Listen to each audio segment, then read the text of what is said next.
మన హిందువుల మనస్తత్వం ఎట్లా ఉంటుందంటే, అందరూ నా వాళ్ళే, అందరూ నాతోటి వాళ్ళే, నేనెట్లా ఉన్నానో వాళ్ళు అట్లే బతకాలనేసి కోరుకునే వాళ్ళు.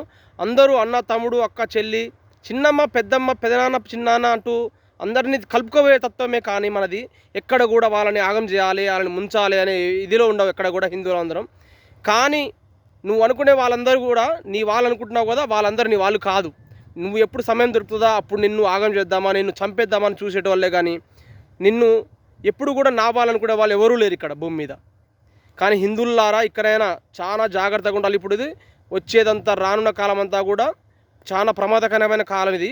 హిందువులందరూ చాలా జాగ్రత్తగా ఉండాలి, చాలా అప్రమత్తంగా ఉండాలి. హిందువులారా ఎక్కడైనా కూడా నేను చెప్పే దాంట్లో పెడమర్థం తీయకుండా అర్థాన్ని మాత్రం అర్థం చేసుకోండి. హిందువులారా ఎక్కడైనా కూడా మనం ఎవరి జోలికి పోనవసరం లేదు, ఎవరిని కొట్టనవసరం లేదు, తిట్టనవసరం లేదు. కానీ హిందువులందరూ సంఘటితంగా ఉండి, హిందువుల కులం, ప్రాంతం, భాష అంటూ వేరువేరుగా ఉండకుండా హిందువులందరూ సంఘటితంగా ఉండి, నువ్వు ఎవరైతే నీ వాళ్ళు అనుకుంటున్నావో వాళ్ళు నీ వాళ్ళు కారు అని తెలిసిందో వాళ్ళని వెంటనే ఆర్థిక బహిష్కరణ చేయండి. ఆర్థిక బహిష్కరణ చేస్తేనే మన హిందువులు బతకగలుగుతారు. లేదు అని అంటే మన డబ్బు ఇచ్చి మనమే వాళ్ళని పెంచి పోషించిన వాళ్ళం అవుతాం.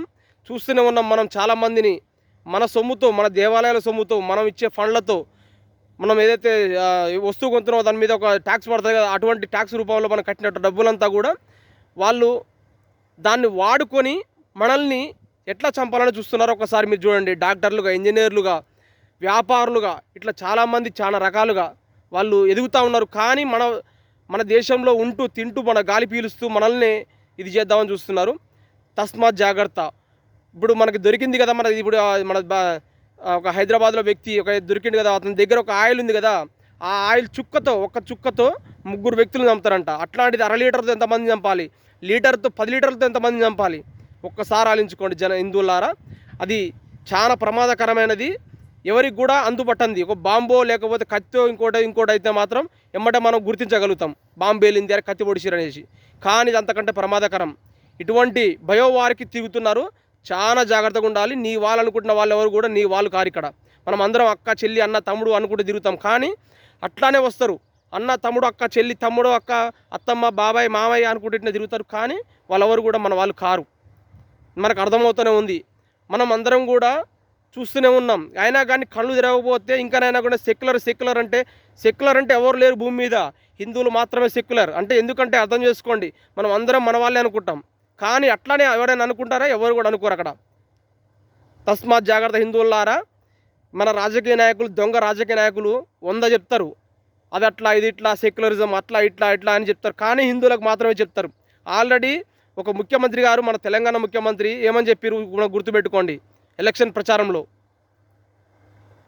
కాంగ్రెస్ సాయతో గుర్తుంది కదా, అది ఒక్కటి గుర్తుపెట్టుకోండి.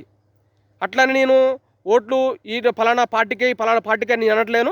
ఏ పార్టీకైనా ఓట్లు వేసుకోండి. కానీ హిందువులందరూ సంఘటితంగా ఉంటేనే మన హిందువులం బతకగలుగుతాం. ఒక హిందువుకి ఆపద వస్తే 100 మంది కదిలి వస్తేనే బతకగలుగుతాం. లేదంటే ఈ భూమి మీద, భారత గడ్డ మీద హిందువులు ఒకప్పుడు భారతదేశంలో తిరిగేటోళ్ళంట అని చెప్పుకోవడానికి కూడా ఎంతో దూరంలో అయితే ఉండదు.